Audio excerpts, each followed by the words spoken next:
नमस्कार दोस्तों, आरती सौरभ सहदेव चैनल पर आपका एक बार फिर से स्वागत है। तो आज हम फिर से लेकर आए हैं आपके लिए एक नई कहानी। तो आज की कहानी है हमारी बाज की सीख। तो चलिए दोस्तों, कहानी को हम शुरू करते हैं। एक बार एक शिकारी जंगल में शिकार करने के लिए गया। बहुत प्रयास करने के बाद उसने जाल में एक बाज पकड़ लिया। शिकारी जब बाज को लेकर जाने लगा, तब रास्ते में बाज ने शिकारी से कहा, तुम मुझे लेकर क्यों जा रहे हो? शिकारी बोला, मैं तुम्हें मारकर खाने के लिए ले जा रहा हूँ। बाज ने सोचा कि अब तो मेरी मृत्यु निश्चित है।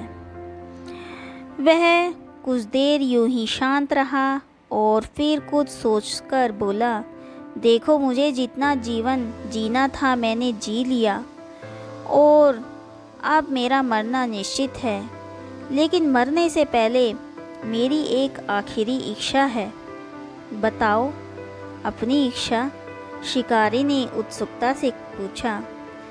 बाज ने बताना शुरू कर दिया। मरने से पहले मैं तुम्हें 2 सीख देना चाहता हूँ।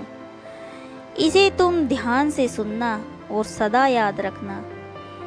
पहली सीख तो यह है कि किसी की बातों का बिना प्रमाण, बिना सोचे समझे विश्वास मत करना।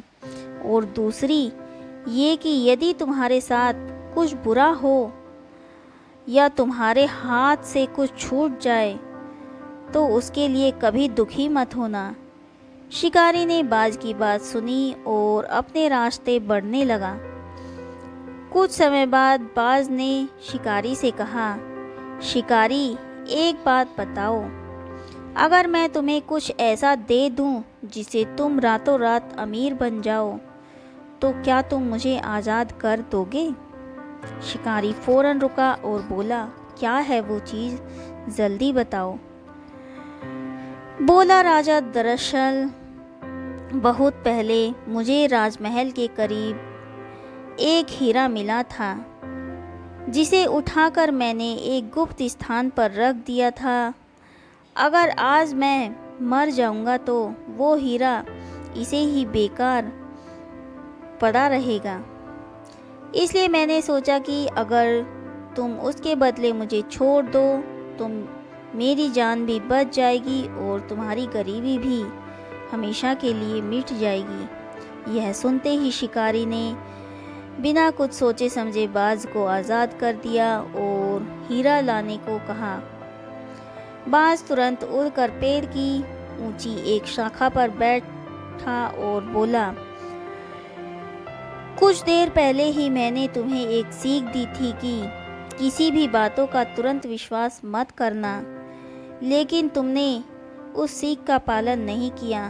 दरअसल मेरे पास कोई हीरा नहीं है और अब मैं आज़ाद हूँ। यह सुनते ही उस शिकारी मायूस हुआ और पछताने लगा।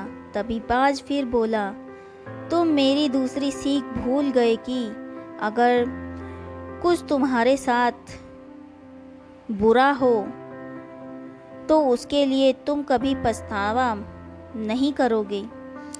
तो दोस्तों, इस कहानी से हमें यह शिक्षा मिलती है कि हमें किसी अनजान व्यक्ति पर आसानी से विश्वास नहीं करना चाहिए और किसी प्रकार का नुकसान होने या असफलता मिलने पर दुखी नहीं होना चाहिए, बल्कि उस बात से सीख लेकर भविष्य में सतर्क रहना चाहिए। तो दोस्तों, आज की कहानी आपको हमारी कैसी लगी, हमें कमेंट करके ज़रूर बताएं। अगर आपको हमारी कहानी पसंद आई हो तो उसे ज़्यादा से ज़्यादा लाइक और शेयर करें और हमारे चैनल को सब्सक्राइब करना ना भूलें। धन्यवाद।